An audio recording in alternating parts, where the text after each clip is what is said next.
అందరూ కాంగ్రెస్ పార్టీ నాయకులు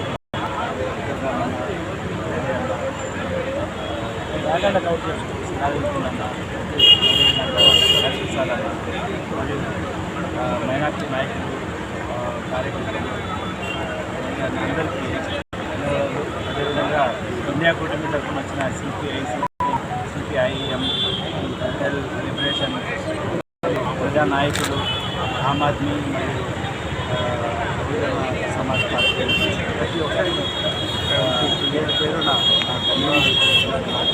ఈ కార్యక్రమం నిర్వహణ కారణము ప్రతిదీ ప్రజల్లో చైతన్యం రావాలా, ఈ వక్తు సవరణకు కేంద్ర ప్రభుత్వానికి చాలా మా రాష్ట్ర రాజకీయ పార్టీ టీడీపీ జనసేన వైసీపీ పార్టీలు దీన్ని గమనించి పార్లమెంట్లో రేపు మద్దతు కూడా ఎన్నికల అలాగే